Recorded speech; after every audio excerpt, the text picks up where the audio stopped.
Olá a todos, bem-vindos ao canal. Se você já conhece o canal e gosta do conteúdo, já deixa um like para que os vídeos alcancem quem precisa deles. Faremos um servidor web em C. Sim, um servidor web em C. 99% deles são feitos nessa linguagem. E por que não fazer o nosso próprio? Pequeno, é claro. Porém, você pode ir incrementando. A linguagem C foi feita para fazer softwares para facilitar a vida. Por isso, os melhores softwares são feitos nessa linguagem. Se você discorda por algum motivo, ou tem algum amigo que discorda, pergunta para ele qual é o software que ele mais gosta e vai procurar em que linguagem é feita. Mas sem mais enrolações, vamos ao código.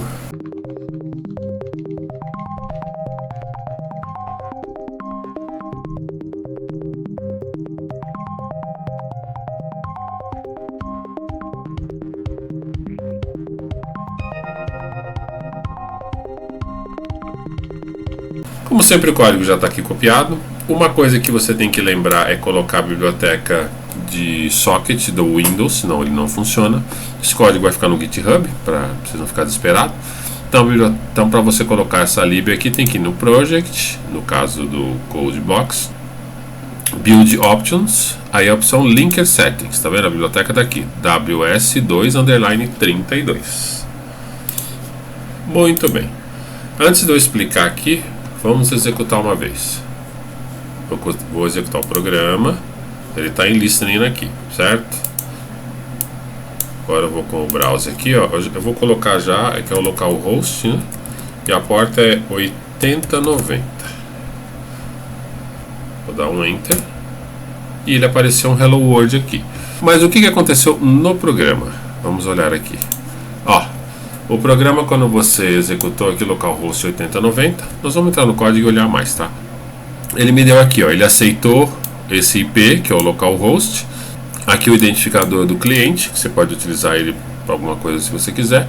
Aqui o que foi, qual o tamanho de bytes da mensagem que veio para o servidor. Se você prestar atenção aqui, ó, tem algumas informações que ele passa naturalmente. Por exemplo, a página ela foi um GET. O protocolo que foi utilizado é 1.1 e algumas informações que você pode achar interessante ou não. E no final ele enviou uma resposta que é o Hello World. Olhando o código aqui, ó, vamos destrinchar ele um pouco. Aqui é para você fazer a conexão de socket, que você já deve ter visto em outros vídeos no canal aí. Então você tem o tipo de versão que tem que usar, o WSAS Startup. Aí você tem que criar um socket, definindo aqui que ele é um TCP/IP, né, como você já sabe. Se tiver alguma mensagem de erro, ele vai mostrar para você o erro.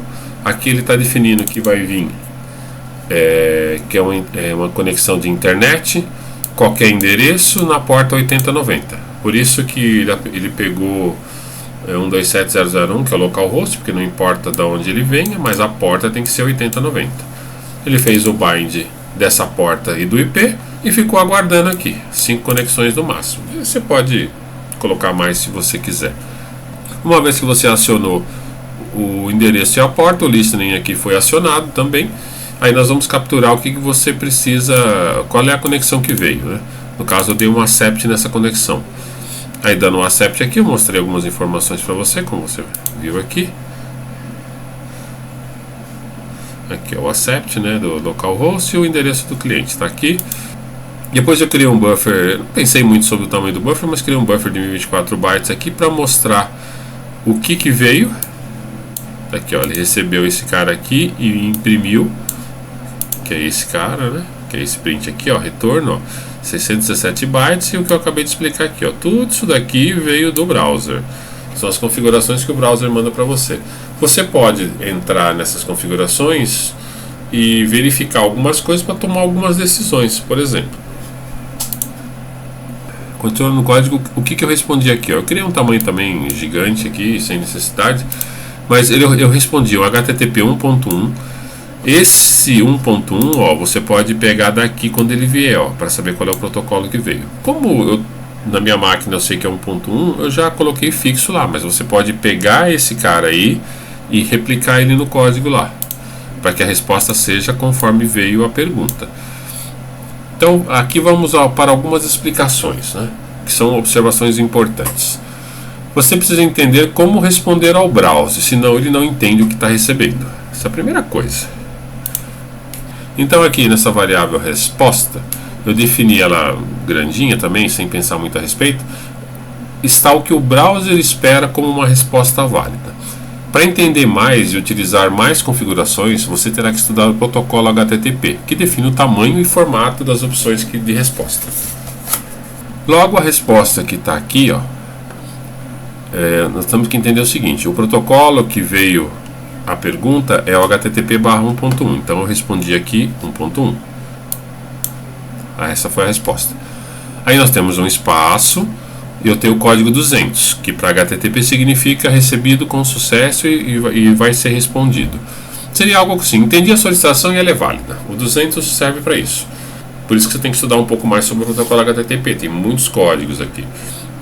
E depois mais um espaço e um OK. Esse OK não vai aparecer em lugar nenhum na tela, mas ele é uma resposta válida. E depois disso você tem aqui, ó, o /R e o /N, que é o control return e o line field. Tem que colocar essas coisas. É importante seguir esse padrão, senão o browser não entende. Então, reforçando, estudar o protocolo HTTP. Se você quiser dar continuidade a um servidor melhor, você tem que entender como responder ao browser. Depois de tudo isso, nós temos um comando aqui, ó, que chama content type, dizendo aqui, ó, a resposta vai ser um texto, não uma página HTML. Aí de novo, né, o enter e o line field, e em seguida o content language dizendo, olha, a resposta é um texto plano e o tamanho dela é de 12 bytes.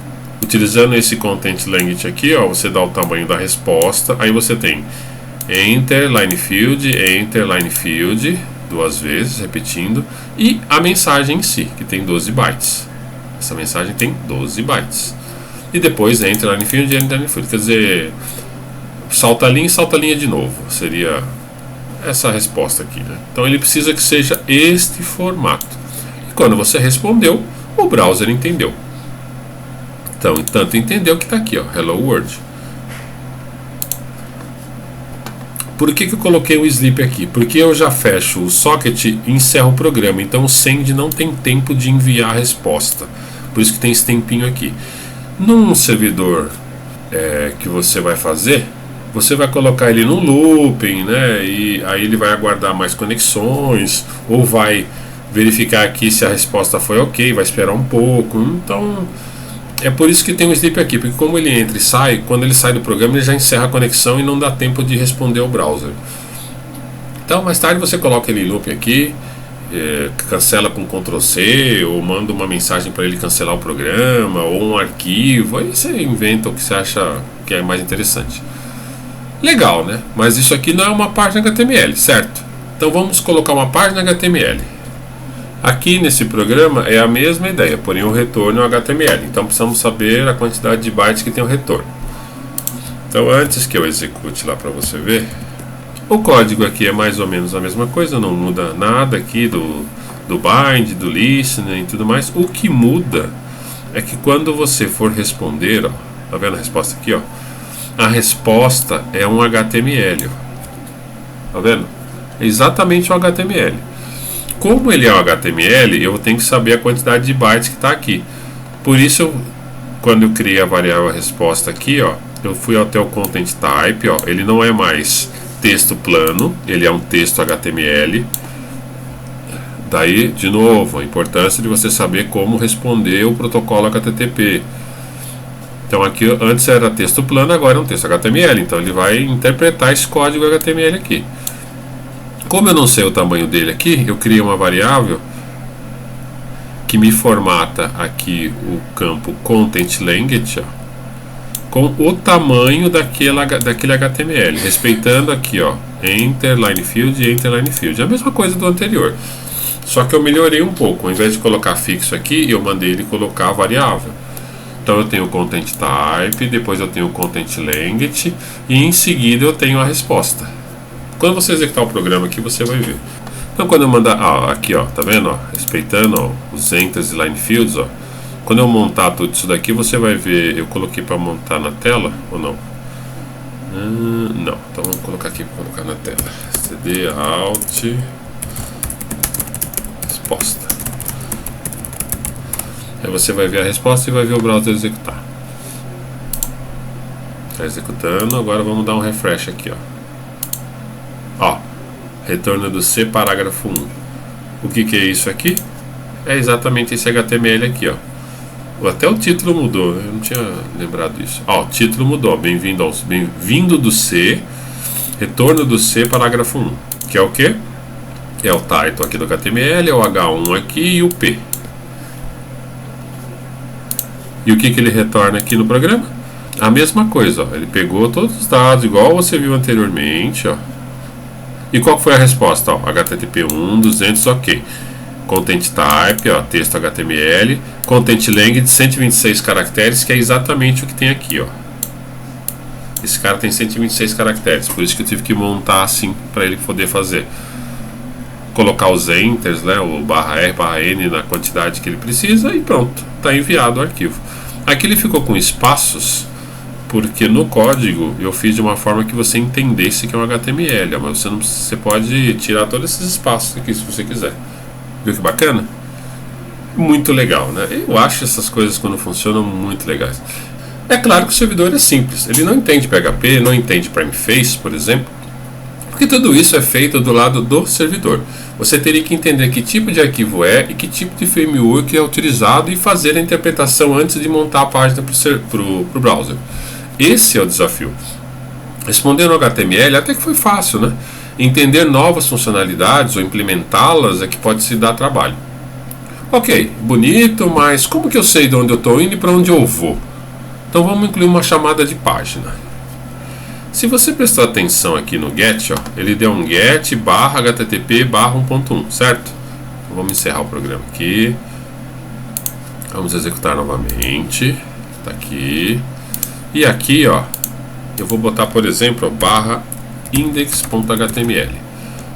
Eu vou criar numa outra aba para você não achar que é sacanagem, né? Então aqui outra aba. Enter. Ó, retorno do C. Vamos olhar o programa. Praticamente a mesma coisa aqui, né? Você não sentiu diferença, a não ser aqui, ó. Por isso, de novo, entendeu o protocolo HTTP. Quando você der um get e deu get barra, significa que ele não tinha nenhuma página em vista.